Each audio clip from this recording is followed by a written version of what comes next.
이제 오늘 오늘 오전에 공부한 것은 뭐예요?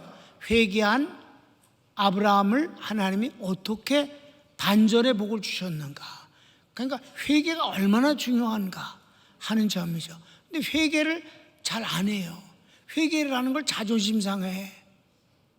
마치 자기가 무슨 형사한테 조사를 받아서 잘못을 인정하는 것 같은 그런 진술서 쓰는 것 같은 마음을 가져요. 아니, 하나님 앞에 달려나가는 게 회개예요. 하나님은 그전보다 더 큰 축복을 주시는 거지. 그러니까 이미 아브라함에 대해서 우리가 많은 걸 봤어요. 이번엔 다윗을 한번 볼까? 다윗이 몇 번 잘못했어요. 그런데 정치인이니까 잘못을 하는 거지. 다윗이 먼저 잘못한 거는 이제 사실은 사울이 자꾸 죽이려고 그랬었지만 사울이 잘못했다고 막 싹싹 빌고 내 아들아 그러면서 절대 안 그러겠다. 두 번째 그렇게 했지. 근데 귀신 역사하니까 그 사람 반복되는 일은 있어요. 그럼에도 불구하고 그렇게 하나님과 교제를 자주 하던 다윗이 하나님하고 기도 안 하고 지 생각에 계획을 세워가지고 블레셋으로 가짜 이민을 가잖아.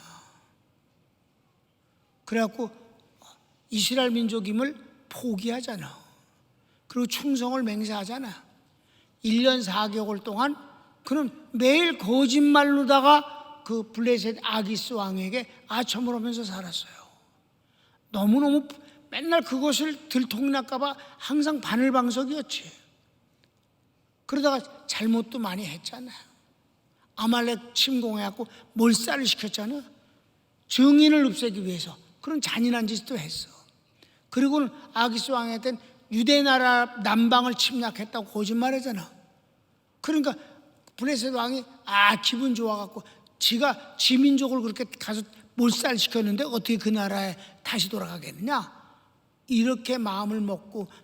그런데 그게 또 들통날까봐 맨날 전전긍긍하잖아.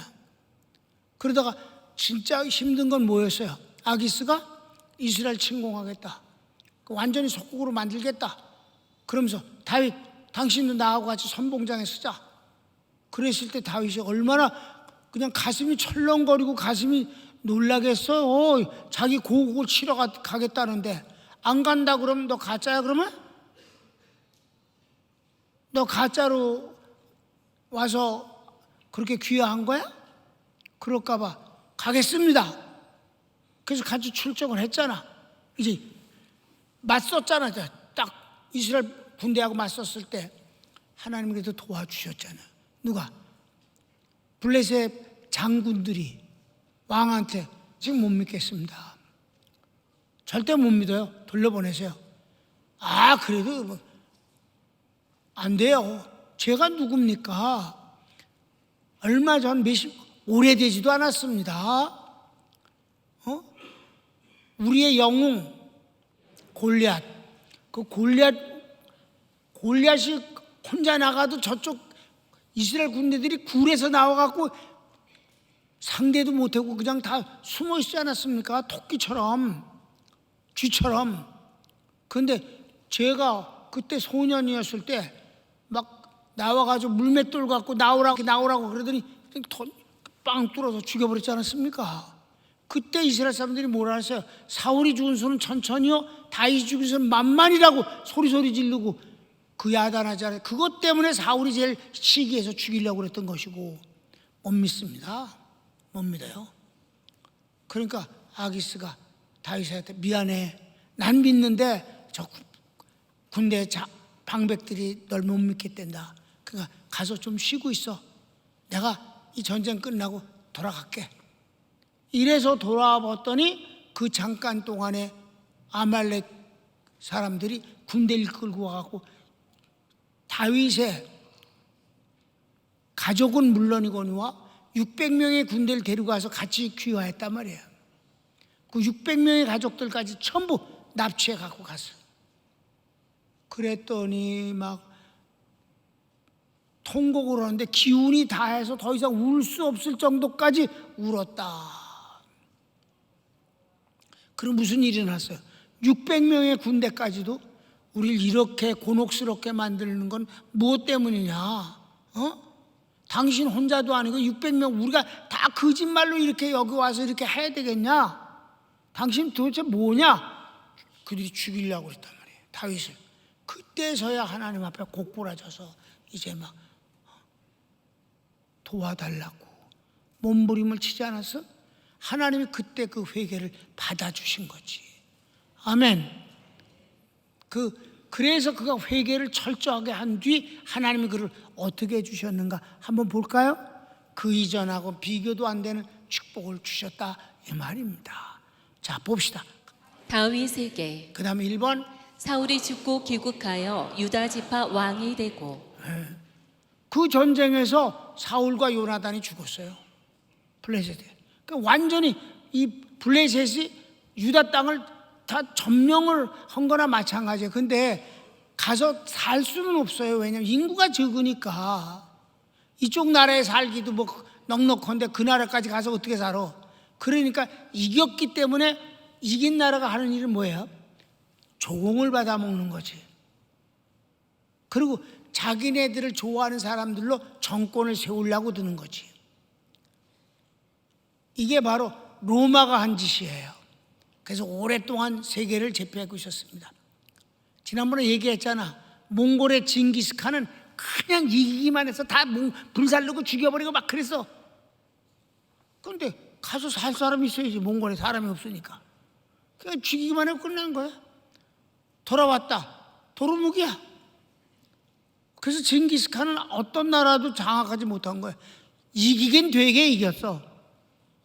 그러니까 이 블레셋도 이스라엘과 싸워서 이겼지만은, 그래서 왕을 죽이고 왕자를 죽였지만은 뭐 그 뒤 다윗이 홀랑 유다 땅으로 가갖고 첫 번째는 유다 민족의 왕이 되고. 아멘. 그러니까 아기스는 진짜 배신했네 이렇게 된 거고, 방백들이 거봐요 믿었다는 게 잘못이지 이렇게 분위기 됐다 이 말이에요. 처음에는 돌아가서 유다 지파의 왕이 된 것을 보게 됩니다. 성경을 읽읍시다.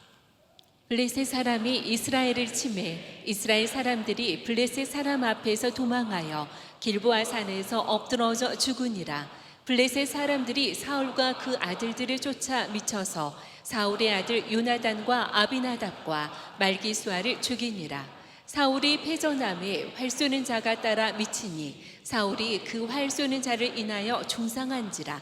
그가 병기 든 자에게 이르되 내 칼을 빼어 나를 찌르라. 할례 없는 자들이 와서 나를 찌르고 모욕할까 두려워하노라 하나 병기 든 자가 심히 두려워하여 즐겨 행치 아니하는지라. 이에 사울이 자기 칼을 취하고 그 위에 엎드러짐에 병기 든 자가 사울의 죽음을 보고 자기도 자기 칼 위에 엎드러져 그와 함께 죽으니라.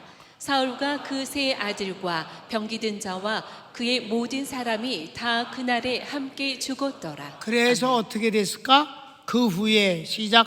그 후에 다윗이 여호와께 물어 가로되 내가 유다 한 성으로 올라가리이까? 여호와께서 가라사대 올라가라. 다윗이 가로되 어디로 가리이까?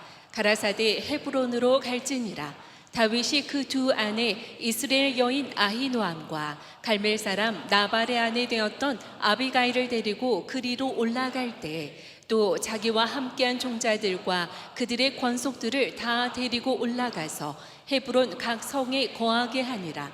유다 사람들이 와서 거기서 다윗에게 기름을 부어 유다 족속의 왕을 삼았더라. 혹이 다윗에게 고하여 가로되 사울을 장사한 사람은 길르앗 야베스 사람들이니이다 하매.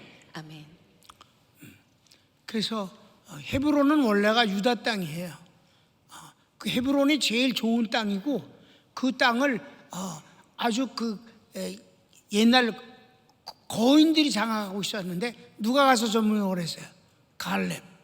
여호수아와 갈렙이 맨 마지막에 전쟁을 통해서 그 땅을 먹어버렸어요. 그래갖고 그 땅을 유다 지파와 레위 지파에게 떡 선물로 준 거예요. 그래서 헤브론은 유다 지파. 지금도 유다 헤브론에 아브라함부터 시작해서 모든 이삭, 야곱 다 그 요새까지 다 무덤이 현재도 거기 있습니다. 거기가 아주 좋은 곳이지. 거기를 이제 유다 지파가 장악하고 있었으니까 여기서 보세요. 다윗이 블레셋으로 망명 갈 때 하나님 앞에 기도하지 않았단 말이에요. 근데 이번에 회개하니까 어떻게 돼? 가리까 가라. 어디로 가리까? 헤브론으로 가야지. 그래갖고 헤브론으로 갔다 이 말이에요. 헤브론에 가서 유다 지파의 왕이 됐다 이 말입니다. 이랬어야지. 이게 정상이지. 하나님의 묻고 대답하고 주님이 인도하시고 응답하시고 아멘. 이게 정상적으로 회복됐다 이 말이에요. 그러고 나니까 어떻게 돼? 금방 왕이 되지 않았냐? 유다 지파지만은.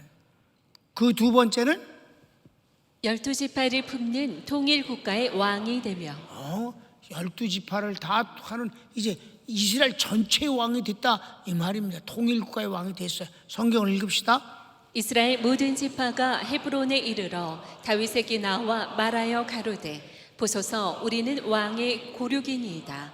전일 곧 사울이 우리 왕이 되었을 때에도 이스라엘을 거스려 출입하게 한 자는 왕이시었고 여호와께서도 왕에게 말씀하시기를 내가 내 백성 이스라엘의 목자가 되며 이스라엘의 주권자가 되리라 하셨나이다 하니라.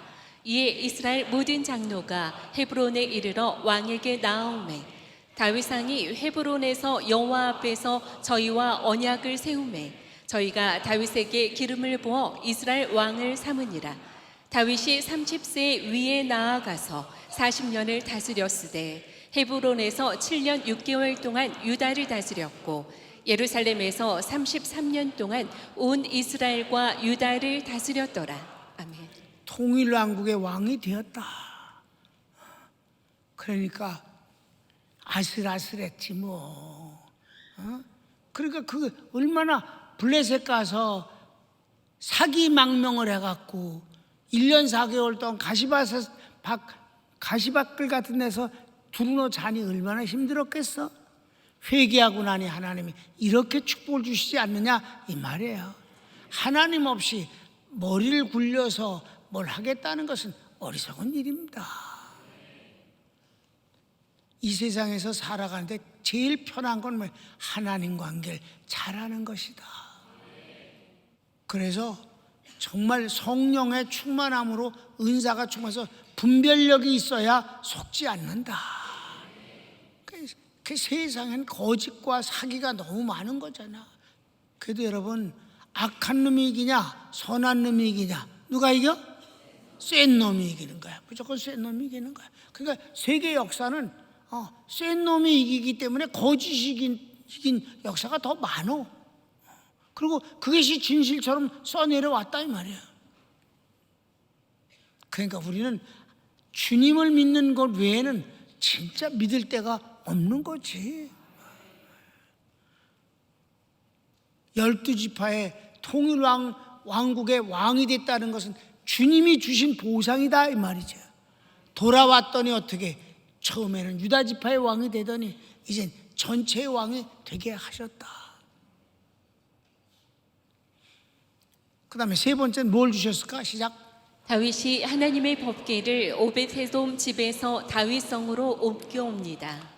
그가 통일왕국의 왕이 되자마자 제일 먼저 한 일이 뭐냐? 오벳에돔 집에 있는 하나님의 법궤를 다윗성으로 옮겨오는 것이었어요. 난 여기서 사무엘은 어디에도 붙여주지 않았습니다. 하나님 편된 사람에도 비밀을 공유한 사이에도 안 줬습니다. 사무엘이 첫 번째 선지자이면 틀림없고 공로가 크지만 난 사무엘이 이해가 되지 않은 면이 있습니다.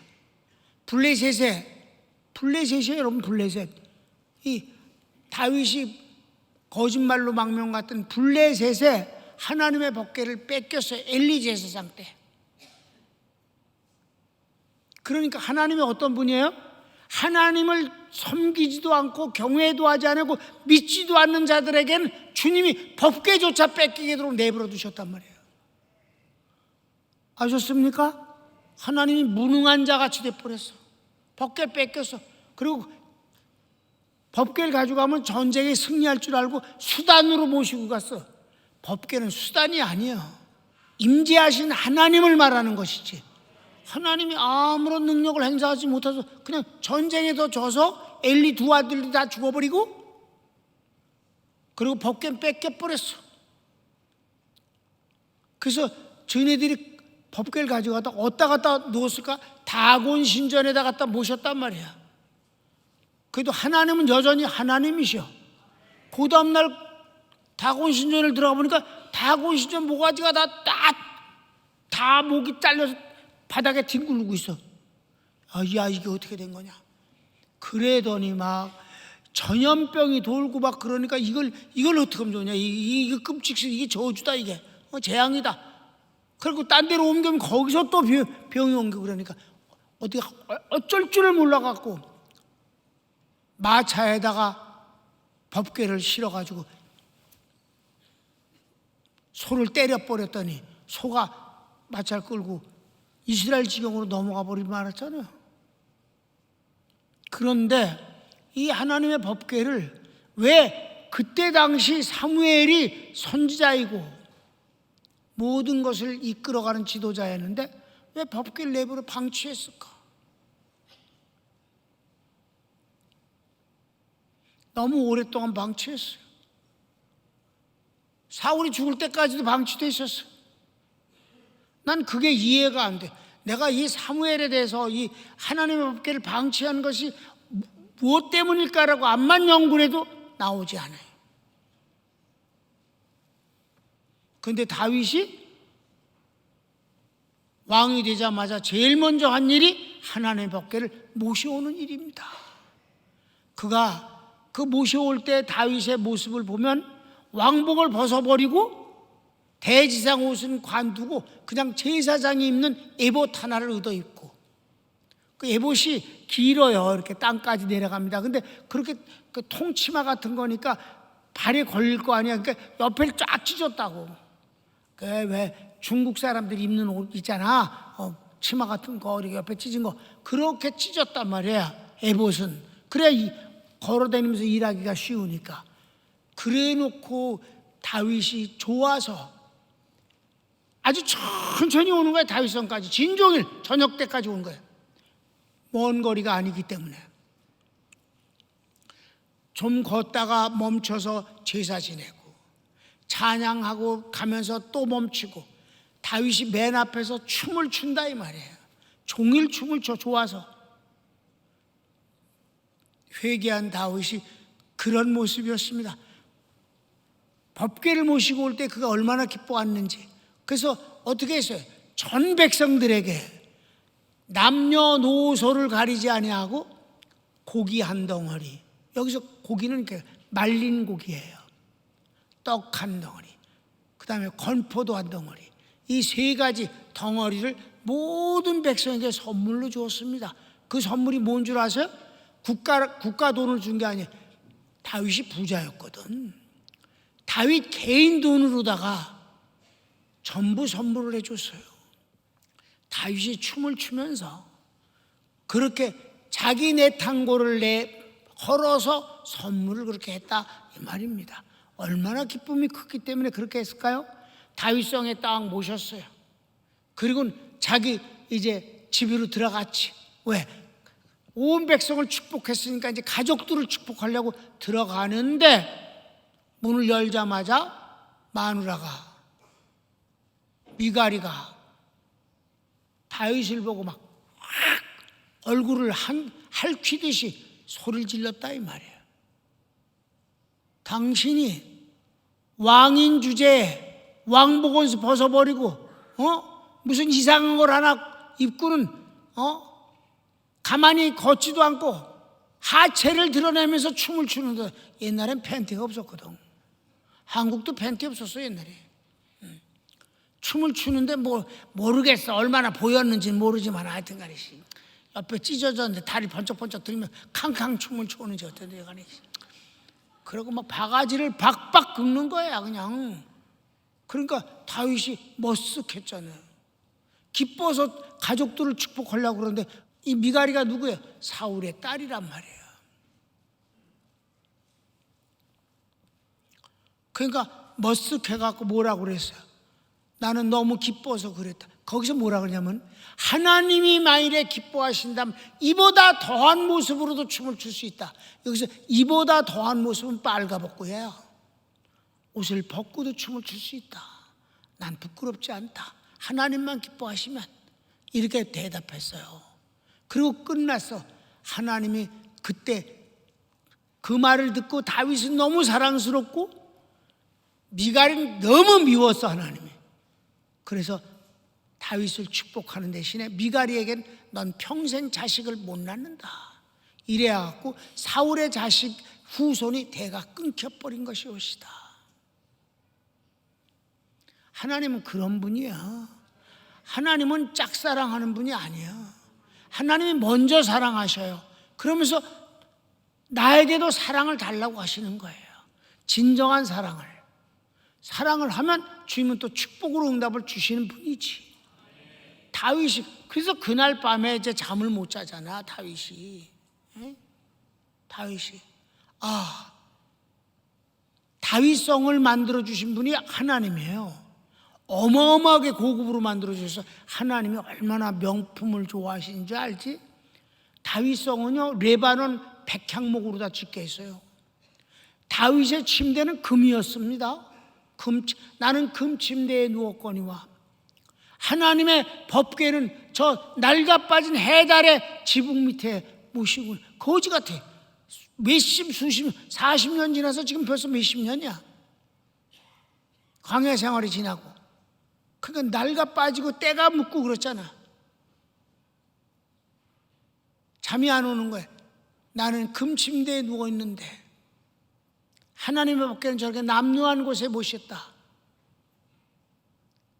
그리고 그 다음날 아침에 나단 선지자를 불러갖고 내가 그동안 전쟁을 통해서 모은 금이 얼마나 많으냐, 하나님의 집을 짓기 위해서 내가 이거를 준비한 건 아니냐, 내가 하나님 앞에 이 성전을 짓길 원하는데 나단 선지자 당신은 어떻게 생각합니까? 그렇게 선한 생각인데 하나님이 왜 반대하시겠습니까? 하나님께 물을 것도 없어요. 내가 결제할게. 지시요. 이래서 나단이 감사합니다. 그랬더니 하나님이 네가 뭔데 허락을 하고 말고 그래. 가만 보니까 이게 형편없네 이게. 야, 다윗은 안 돼. 걔는 워낙 피를 많이 흘렸잖아. 너무 많이 죽였어 사람들을. 그렇게 피를 흘린 손 갖고 내 집을 지을 수는 없는 거다. 안 돼. 그러니까 나단이 막 뛰어가고 왕이시여, 제가 말을 잘못한 것 같습니다. 아무래도 성전 안 된답니다. 하나님이 노랍니다. 내버랍니다. 절대 안 된답니다. 왜? 당신이 너무 피를 많이 흘렸답니다. 너무 많은 사람을 죽여갖고 안 된답니다. 이렇게 된 거지. 그래도 법궤 모시고 온 데까지는 했었다. 자, 법궤 모시오는 것이 읽읍시다. 혹이 다윗 왕에게 고하여 가로되 여호와께서 하나님의 궤를 인하여 오베세돔의 집과 그 모든 소유에 복을 주셨다 한지라. 다윗이 가서 하나님의 궤를 기쁨으로 메고 오베세돔의 집에서 다윗성으로 올라갈새 여호와의 궤를 맨 사람들이 6걸음을 행하매 다윗이 소와 살진 것으로 제사를 드리고 여호와 앞에서 힘을 다하여 춤을 추는데 때에 배 에봇을 입었더라. 다윗과 온 이스라엘 족속이 즐거이 부르며 나팔을 불고 여호와의 궤를 메어 오니라. 아멘. 상상이 되죠? 얼마나 힘써서 배우시니까 올라가잖아요. 구겨져 갖고. 그 뭐 힘써 춤을 추면서 기뻐했다. 그 다윗이 기뻐하는 모습이 아주 생생하게 그려진다 이 말입니다. 그렇게 모셔왔어. 얼마나 주님을 사모하는지. 다윗이 성전 건축을 위해 헌금을 드리고 주님은 받으십니다. 자, 이거는요 주님이 노하고 난 뒤야. 노하고 난 뒤야.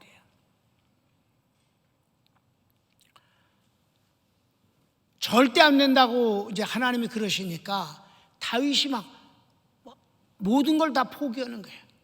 그냥 둘러버린 거예요. 그거 너무 슬퍼하는 거예요. 너무 괴로워하는 거야. 그러니까 하나님이 그를 위로하시기 위해서 이제 나타나셔서 하시는 게 여러 가지가 있는데, 첫째는 이랬어요. 야, 너 내 집을 지으려고 애쓸 거 없어. 내가 무슨 영인데 무슨 집이 필요하니?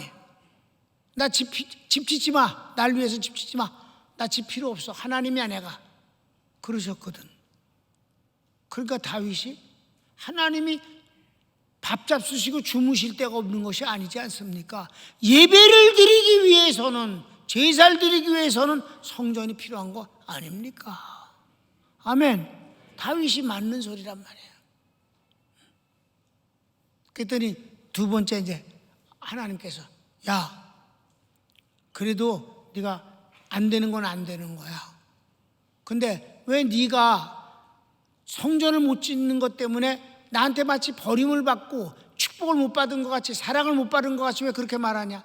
내가 너를 부른 거를 생각해봐. 너 형제 7 가운데서 네가 막내인데도 불구하고 내가 너 형들 다 제치고 너를 택해서 불러서 왕 세우지 않았느냐? 압니다. 제가 잘 알죠. 그걸 잊지 않습니다. 그런데 뭘 그래? 그래도 성전은 짓고 싶습니다. 하하, 진짜 안 된다니까. 그리고 너 지금까지 전쟁에서 진 적 있어? 한 번도 없습니다. 네가 잘나서 이겼니? 내가 널 이기게 해준 거 아니야? 백전백승해도록 한 것은 나야. 잘 압니다, 하나님. 그런데 뭘 그렇게 슬퍼하고 그래? 그래도 성전을 짓고 싶습니다. 안 된다니까. 그랬더니 주님이 이제 그 다음에는 앞으로, 야, 너 이제부터 전쟁에 나가지 마. 내가 네 말만 들어도 옆에 있는 모든 나라가 덜덜 떨고 너한테 조공을 바치면서 평화를 구걸하게 만들어줄게. 다윗 이름만 들으면 다 떨게 만들어줄게. 전쟁할 거 없어 이제부터. 그러니까 정말 그렇게 해주셨잖아요. 그래도 성전 짓는 거에 대해서 포기할 수가 없는 거예요. 왜? 성전 지으려고 어려서부터 시작해서 전쟁을 하면서 모은 금이 얼마인 줄 아세요? 낭주에 드린 것이 안 된다고. 그러니까 전쟁에 안 나가고 광궁에 있다가 이게 다윗이 심심해서 바깥에 이렇게 치다보다 목욕하는 걸 봤잖아. 그래갖고 일이 일어난 거 아니야, 여러분. 우리아의 아내 말이야. 그게 왜 또 남 보는 데서 목욕을 하고 그래? 그래도 그 기쁨을, 그 성전 건축에 대한 기쁨을 포기할 수가 없어. 여전히 슬퍼해. 그러니까 하나님이 대안을 제시했지. 그토록 네가 내 집을 짓고 싶은 거냐? 그렇습니다. 다른 거 아무리 축복이 있어도 성전을 짓지 못하면 저는 아무것도 아닌 것 같습니다. 지금까지 살아오면서 성전을 지으려고 얼마나 준비를 했는데요. 그러니까 그래, 그럼 넌 안 되는 건 안 되니까 내가 번복할 수는 없다. 그럼 이러면 어떨까? 넌 안 된다고 했으니까 네 아들 중에서 내가 아들 가운데서 그 성전을 받으면 어떻겠는가? 주님이 대안을 제시했잖아. 그러니까 다윗이 무엇이라? 아들이라고라. 그러니까 너무 좋아하는 거야. 자식을 통해서 받으시겠다니까. 좋습니다, 좋습니다. 이렇게 된 거잖아. 그래서 이제 아들을 통해서 받겠다 그래서 솔로몬 성전이라고 부르는 것인데, 사실은 솔로몬 성전이 아닙니다. 다윗 성전입니다. 안 된다고 그러면서도 불구하고 4번 읽을까? 다윗이 성전 건축을 위해 헌금을 드리고 주님은 받으십니다. 안 된다고 그러시더니 헌금 드리는 건 뒷구녕으로 받으시다 이 말이야. 하나님이 받으셔서. 안 된다고 그러면 헌금도 받지 말아야지. 그거 갖고 성전 짓는데. 이 성전 짓는데 모든 필요를 다윗이 다 드린 거야, 헌금을. 자, 한번 읽읍시다. 시작. 내가 환난 중에 여호와의 전을 위하여 금 10만 달란트와 은 100만 달란트와 놋과 철을 그 중수를 셀 수 없을 만큼 심히 많이 예비하였고, 또 제목과 돌을 예비하였으나 너는 더할 것이며. 여기서 너라는 건 솔로몬이에요. 만약에 그게 모자르면 너는 더 하면 된다. 그런데 이게 너무 넘쳤어요. 왜냐면 금만 따져봅시다. 금이 10만 달란트라는 것은 무게를 뜻하는 거예요. 달란트는 원래 무게입니다. 이 달란트를 지금의 킬로그램으로 바꾸면 너무 많아서 못하겠고, 그 1톤이 1000kg이잖아. 그런데 그걸 환산을 하면 3400톤입니다. 금이 얼마라고? 3400톤. 25톤 트럭으로 몇 대가 지나가야 돼? 상상을 초월하는 거지 뭐. 그러니까 그 솔로몬 성전이 어마어마한 규모가 거의 다 금으로 쌓는 거예요. 여기서 환란이란 말은 전쟁을 뜻합니다. 내가 전쟁을 통해서 전리품으로 금을 전부 압수해갖고 뺏어왔는 그것을 다 모아서 난 성전을 지으려고 준비했다. 어마어마한 거예요. 은은 100만 달란트라고 그랬어요. 이렇게 많은 것을 드렸다. 다윗이 참 하나님을 사랑해서 섬기는 거 보면 보통 인간으로서는 상상을 초월하는 그런 모습이에요. 금덩어리 이거 그만한 것만 1kg만 해도 얼마야? 3,400톤이라. 상상을 초월한다. 그랬더니 하나님이 그걸 받으시고, 돈이 좋은 거야. 하나님 금 좋아하시는 것 같아. 아무래도 그걸 어마어마한 걸 받으시고는 하나님이 다윗에게 주신 것이 있는데, 여러분 옛날 성막이라고 하는 거 조그만 거예요. 지금 다윗이 그것 때문에 눈물을 흘린 거 아니야. 조그만 거, 그 광야에서 조립식으로 되어졌던 말이 성막 말이야. 그거는 조립식으로 돼 있어. 다시 조립했다가 다시 해체했다가 이러면서 고아자손이 메고 광야 40년을 돌아다니지 않았습니까? 그 설계는 누가 받았어? 설계도를 모세가 40주야를 통해서 말씀과 함께 성막 설계도를 받은 겁니다. 다윗이 받았어요, 그 성막을. 그래서 출애굽기 25장부터 보면 참 읽기가 답답합니다. 그 성막을 설계를 말로 하니까, 글로 썼으니까 얼마나 지겨워 말이. 그걸 3번이나 반복해서 기록하고 있으니까 아무리 성경을 사랑하는 사람도 그 부분 읽을 때는요 그냥 대충 넘어갑니다. 하나님이 모세에게 성막 설계도를 주신 거예요. 근데 그건 규모가 정말 너무 작잖아. 그런데 이 솔로몬 성전은 정말 어마어마하단 말이에요. 규모가. 그 어마어마한 것이 돌 하나도 민민한 게 없어. 전부 조각이지. 그 모든 것을 설계를 하려니 얼마나 많겠습니까? 설계도가. 여러분 우리 교회 이거 3,300평 짓는 설계도가 원래 원본 설계도가 있어요. 물론 다 이제 컴퓨터를 해서 다 저장이 되지만 실제 현장에선 일절지를 갖고 만든 설계도가 펼쳐져 있습니다. 그래서 현장에 그 일절지를 목수가 쫙 펼쳐 놓습니다. 그리고 그걸 보면서 이렇게 해요. 져요. 일절지 알죠? 일절지 커다랗잖아, 그지?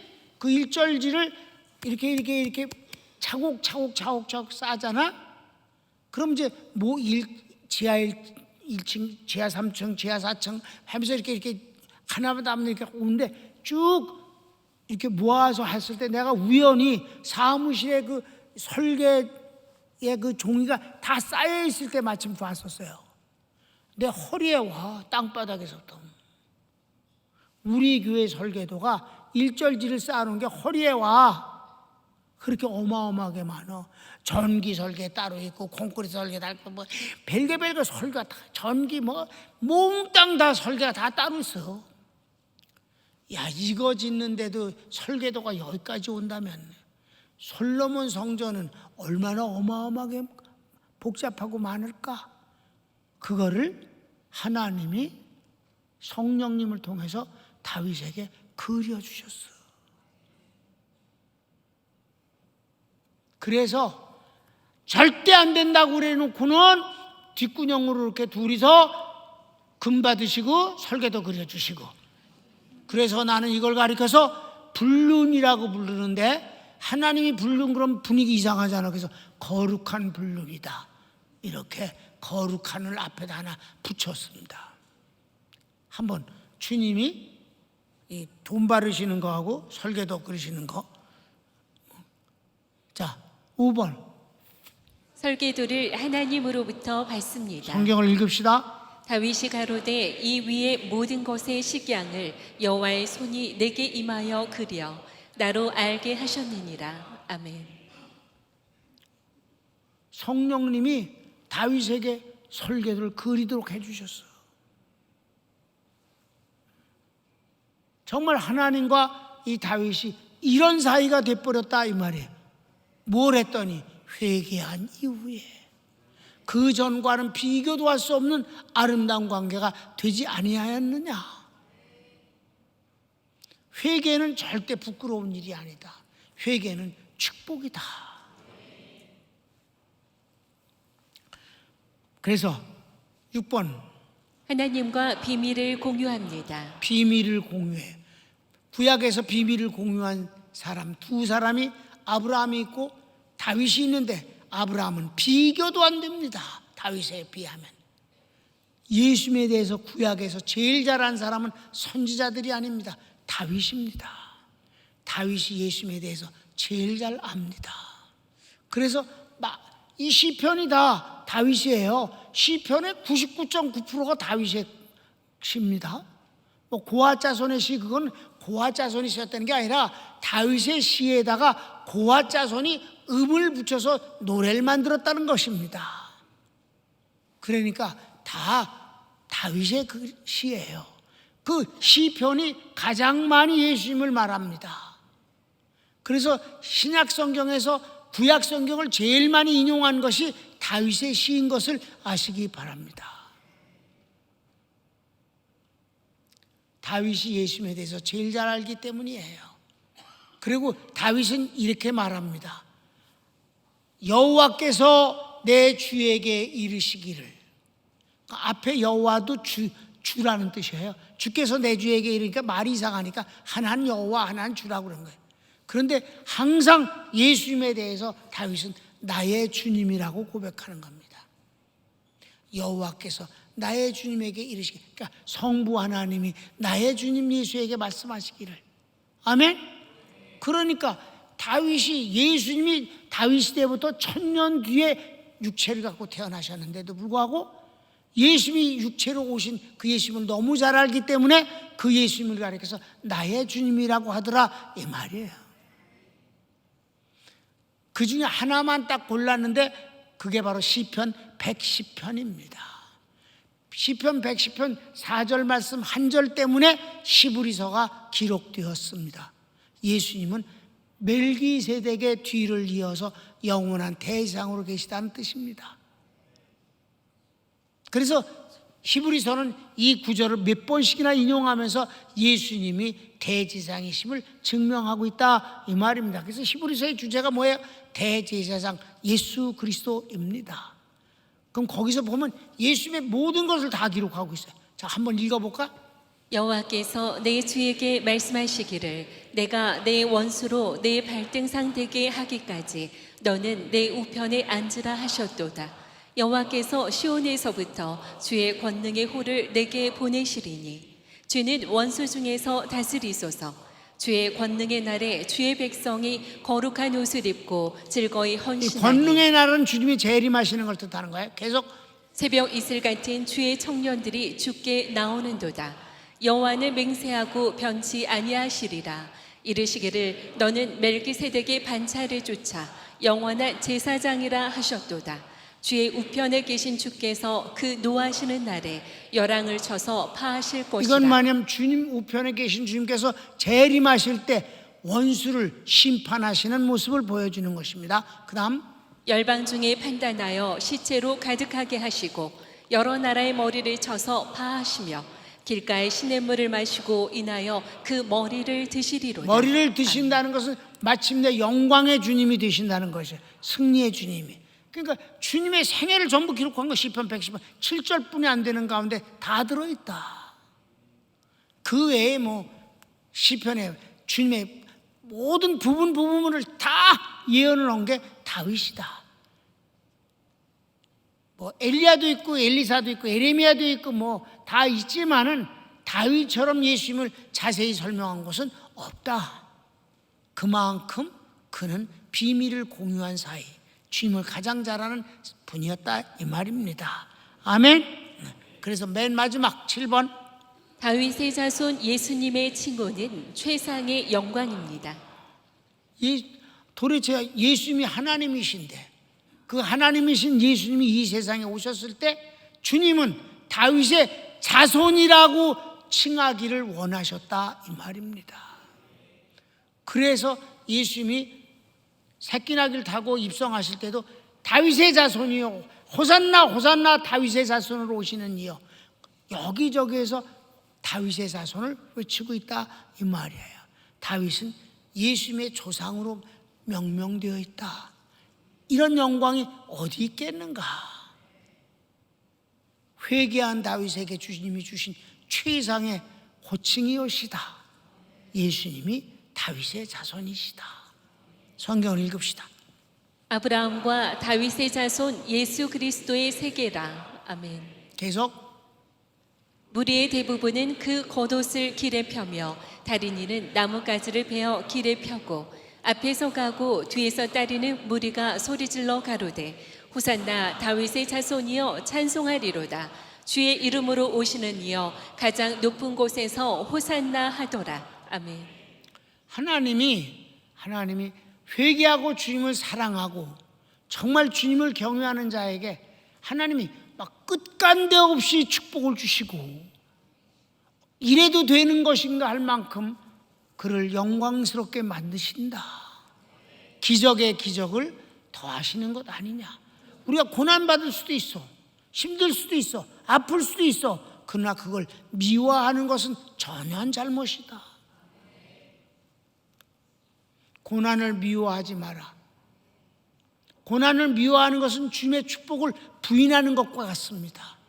하나님이 얼마나 무능했기 때문에 너를 그렇게 만드시겠느냐. 하나님은 그런 분이 아니시지요. 있는 자를 더 있게 하시고 없는 자는 그 있는 것마저 빼앗기리라 하신 것을 생각해 보면 나는 우리 평강교인들이 하나님의 축복받길 원합니다. 점점 좋아지길 원합니다. 여러분, 주님의 고난을 우리는 흉내낼 수가 없는 겁니다. 그분만이 담당해야 될 일이며 그분의 담당을 통해서만 우리가 구원받는 것입니다. 손을 모읍시다.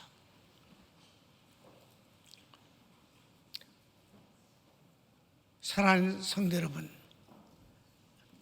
이제 하나님과 한편 된 사이에 바울 편을 다음 주는 마무리를 하게 됩니다. 이 회개가 얼마나 큰 축복인 줄 여러분 절대로 잊지 마십시오. 하나님은 주님을 의지하고 믿는 사람에게 나타나시고 회개하는 자를 끌어안아 주시고 반전의 복을 주셔서 하나님이 얼마나 우리 사랑하신가를 스스로 입증하시는 분임을 아시기 바랍니다. 회개를 마치 거부해야만 내가 옳은 것을 입증하는 것 같이 생각지 마십시오. 우린 작은 것도 하나님 죄송합니다 라고 회개하는 것이 좋습니다. 그리고 죄송하다는 걸로 끝나는 게 아니라 나 주님을 사랑합니다, 주님을 향해서 달려나가는 것 자체가 회개의 마지막 모습입니다. 주여 한번 부르기도 할까요? 주여, 사랑하는 주님